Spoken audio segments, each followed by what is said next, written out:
कि रासायनिक समीकरण, जिसको इंग्लिश में बोलते हैं केमिकल इक्वेशन। तो आइए जानते हैं कि रासायनिक समीकरण क्या है। चलिए, तो यहाँ पर लिख दिए हैं कि रासायनिक समीकरण क्या है। तो जब रासायनिक अभिक्रिया को सूत्र द्वारा निरूपित किया जाता है तो उसे रासायनिक समीकरण कहते हैं।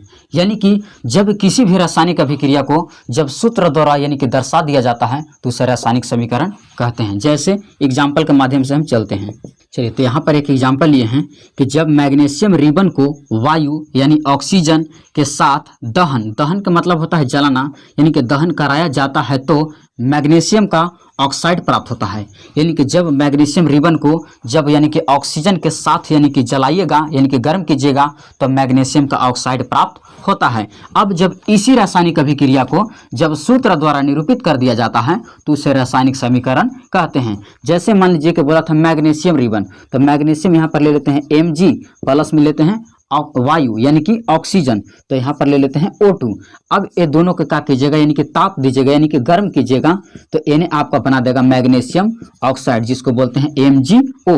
अब क्या होता है कि थोड़ा सा इसका संतुलित भी कर दीजिए कि मैग्नीशियम एगो है तो मैग्नीशियम एगो, ऑक्सीजन दूगो तो ऑक्सीजन इधर एगो है, तो यहाँ पूरा ही दो से गुना हो जाएगा। तो यहाँ मैग्नीशियम दूगो तो यहाँ 2 से फिर गुना करने पड़ेगा, तो 2 गो मैग्नीशियम हो गया, यहाँ ऑक्सीजन दूगो और यहाँ 2 गो मैग्नीशियम और एगो ऑक्सीजन हो गया और 2 गो ऑक्सीजन हो गया। तो जब यानी कि किसी भी रासायनिक अभिक्रिया को जब सूत्र द्वारा जब निरूपित कर दिया जाता है तो उसे रासायनिक समीकरण कहते हैं। और आप एग्जाम्पल ले सकते हैं, जैसे मान लीजिए कि वहां पर हम लिए थे हाइड्रोजन और ऑक्सीजन मिलकर जल का निर्माण करता है, तो जब वही हाइड्रोजन और ऑक्सीजन को जब यहाँ सूत्र द्वारा निरूपित कर देंगे यानी कि H2 प्लस O2 इधर यानी कि दोनों आपस में रिएक्शन करता है तो इन्हें बना देता है कोई चीज H2O।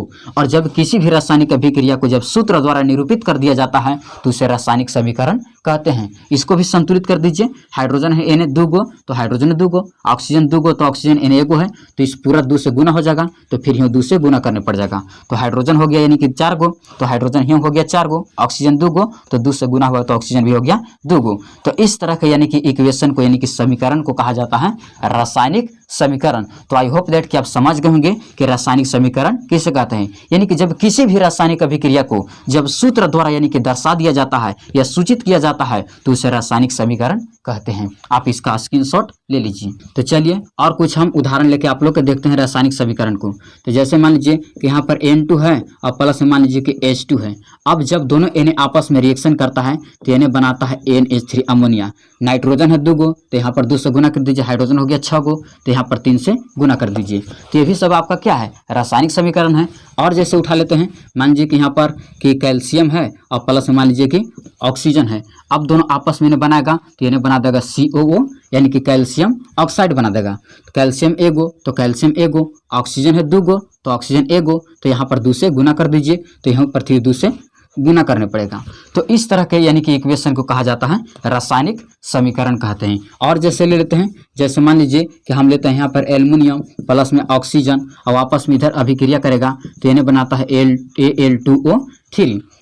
एल्युमिनियम यहाँ एगो तो एल्युमिनियम है 2 गो, ऑक्सीजन है इधर 2 गो तो ऑक्सीजन है इधर 3 गो है। तो का कीजिए कि साथ एकरा इस विषम है तो एकरा 2 से डायरेक्ट गुना कर दीजिए तो ऑक्सीजन हो गया यानी कि 3 दूना का 6 गो, तो यहाँ पर 3 से गुना कर दीजिए। एल्युमिनियम हो गया 4 गो तो यहाँ पर 4 से गुना कर दीजिए। तो इस तरह के यानी कि इक्वेशन के कहा जाता है रासायनिक समीकरण। तो आई होप दैट कि पूरी तरह से आप रासायनिक समीकरण को समझ गए होंगे। लेकिन अब एक बात याद रखना होगा कि किसी भी रासायनिक समीकरण में जो बायां पक्ष होता है उधर ला को अभिकारक कहते हैं।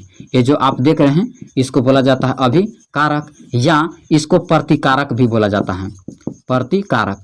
तो रासायनिक समीकरण के जो बायां पक्ष होता है उसको बोलते हैं अभिकारक और जो यानी कि दायां पक्ष होता है उसको बोला जाता है उत्पाद या इसको बोला जाता है प्रतिफल। तो इतना चीज याद रखिएगा कि रासायनिक समीकरण के बायां पक्ष को अभिकारक कहा जाता है और दायां पक्ष को उत्पाद या प्रतिफल कहा जाता है। तो